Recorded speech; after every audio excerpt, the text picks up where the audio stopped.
وبركاته. الحمد لله وحده والصلاة والسلام على من لا نبي بعده. أما بعد، أعوذ بالله من الشيطان الرجيم. بسم الله الرحمن الرحيم. إن الصلاة كانت على المؤمنين كتابا موقوتا. সম্মানিত সভাপতি মহাশয়, শিক্ষক মন্ডলী, বিচারক মন্ডলী ও শিক্ষার্থী ভাই বোনেরা, সর্বাগ্রে সেই মহান আল্লাহ তাআলার প্রশংসা করে সকলে অন্তরের অন্তঃস্থল থেকে পড়ি আলহামদুলিল্লাহ। তারপরে অসংখ্য দরুদ সালাম বর্ষিত হোক শেষ নবী মুহাম্মদ সাল্লাল্লাহু আলাইহি ওয়াসাল্লামের উপর। আল্লাহুম্মা সাল্লি আলাইহি আল্লাহুম্মা বারিক আলাইহি।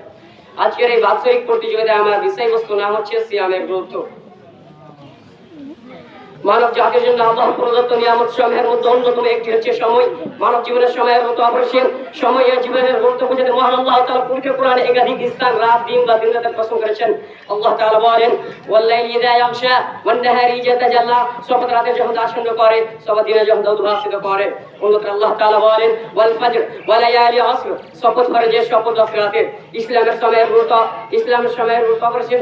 আল্লাহ তাআলা মানুষকে তার প্রিয় করবে যেন শাস্তি দিলে পৃথিবীর কোনো জীব জন্তুকে তা থেকে রেহাই দিতেন না, কিন্তু এই নির্দিষ্ট কাল পর্যন্ত তাদের অবকাশ দিয়ে থাকেন।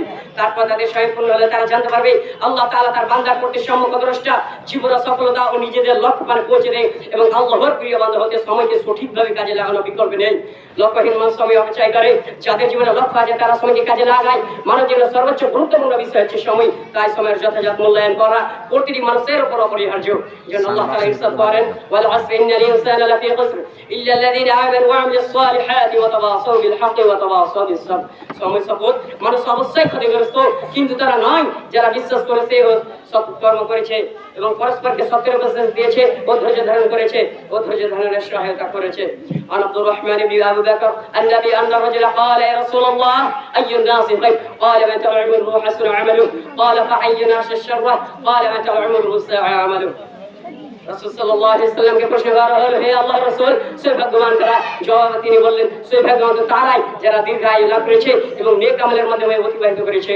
তারপর আবার জিজ্ঞাসা করা হলো, দুর্ভাগ্য ব্যক্তি কারা? তিনি বললেন, যারা দীর্ঘায়ু লাভ করলো এবং বদআমল অথবা আমলবিহীন অতিবাহিত করলো। সূরা মুমিন ইরশাদ হয়েছে, আফা হাসিবতুম আন্নামা খালাকনাকুম আবাসান ওয়া আন্নাকুম ইলাইনা লা তুরজাউন।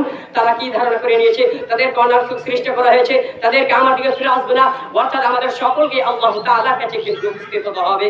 অন্যথা বলা হয়েছে, ফাইদা ফারুকা ফানসাব ওয়া ইলা রাব্বিকা ফারগাব। যখনই অবসর দাও ইবাদতের কঠোর শ্রমে লেগে যাও এবং তার রবের প্রতি মনোযোগ দাও। রাসূল সাল্লাল্লাহু আলাইহি সাল্লাম সময়কে কেমন মূল্য দিতেন তার ইবাদত ও আমল থেকে বোঝা যায় যে ইসলামের সময়ের গুরুত্ব সবচেয়ে বেশি। প্রত্যেকটি কাজের জন্যই রয়েছে নির্ধারিত সময়সীমা। আল্লাহ তাআলা বলেন, ইন্নাস সালাতা কানাত আলাল মুমিনিনা কিতাবাম মাওকুতা।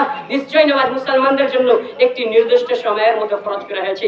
পৃথিবীতে যারা সময়কে যত বেশি মূল্যায়ন করেছেন তারা তত বড় হয়েছেন। যেন হযরত দাউদ আলাইহিস সালাম রুটি খাওয়ার সময় অপচয় ভেবে তিনি সাধু খেলেন, কারণ জানতে চাইলে তিনি বলতেন রুটির বদলে সাধু খেলে 50টা আয়াত বেশি তেলাওয়াত করা যায়। পৃথিবীর কোনো শক্তি সময় অন্যদের স্রোতকে রোধ করতে পারে না। সময় অন্যদের স্রোতের মধ্যে প্রবাহমান। পৃথিবী যারা অহেতুক সময় নষ্ট করে তারা কাল হাসরে আফসোস করবে।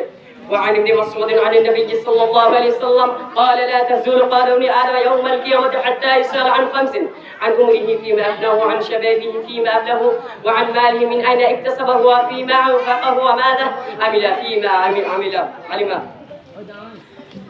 রাসূল সাল্লাল্লাহু আলাইহি ওয়াসাল্লাম বলেছেন, কিয়ামতের দিন আদম সন্তানের একটু পা নড়বে না যতক্ষণ পর্যন্ত তার 5টি বিষয় সম্পর্কে প্রশ্ন করা হবে। নাম্বার 1 তার বয়স সম্পর্কে, সে তা কি কাজে ব্যয় করেছে। নাম্বার 2 তার যৌবন সম্পর্কে, সে তা কি কাজে ব্যয় করেছে। নাম্বার 3 তার ধন সম্পর্কে, সে তা কোথায় অর্জন করেছে। নাম্বার 4 আর কোথায় ব্যয় করেছে। নাম্বার 5 জ্ঞান অর্জন করেছিল, সে অনুযায়ী কি আমল করেছে। আনিবনে আব্বাস সাল্লাল্লাহু আলাইহি ওয়াসাল্লাম লিরাজুল ওয়া ইয়াইদু ইকদারি খামসা ক্বাবলা খামসিন শাবাবা ক্বাবলা ইহরামিকা সিহায়াতিকা ক্বাবলা শাকামিকা ওয়া দিনিয়াকা ক্বাবলা ফাকরিকা ওয়া ফারাগাকা ক্বাবলা শুগলিকা ওয়া হায়াতিকা ক্বাবলা মউতিকা। রাসূল সাল্লাল্লাহু আলাইহি ওয়াসাল্লাম বলেছেন, কিয়ামত তোমরা 5টি জিনিস তার বিপরীত 5টি জিনিসের আগে মূল্যায়ন করবে, সব ব্যবহার করবে। তোমার জীবনকে বাড়ার দরকার আসার আগে, সুস্থতার আগে, সচেতনতার দরকার আগে, অবসরকে ব্যস্ততার আগে, জীবনকে ওই জিনিসটা পরিচালনা করতে চাই। সময় এমন একটি আমল যার প্রতিটি মুহূর্ত সম্পর্কে আমাদেরকে জবাবদিহি করতে হবে। রাসূল সাল্লাল্লাহু আলাইহি ওয়াসাল্লাম বলেছেন, কিয়ামতের দিন বান্দাকে 5টি বিষয় সম্পর্কে প্রশ্ন করা হবে। তার মধ্যে একটি হলো সে তার সময় কি কাজে ব্যয় করেছে। অতএব আসুন আমরা সময়কে আল্লাহর সন্তুষ্টির কাজে লাগাই, তাহলেই আমাদের দুনিয়া ও আখিরাত দুটোই সফল হবে। আমিন ওয়া আখিরু দাওয়ানা আলহামদুলিল্লাহি রাব্বিল আলামিন। আসসালামু আলাইকুম।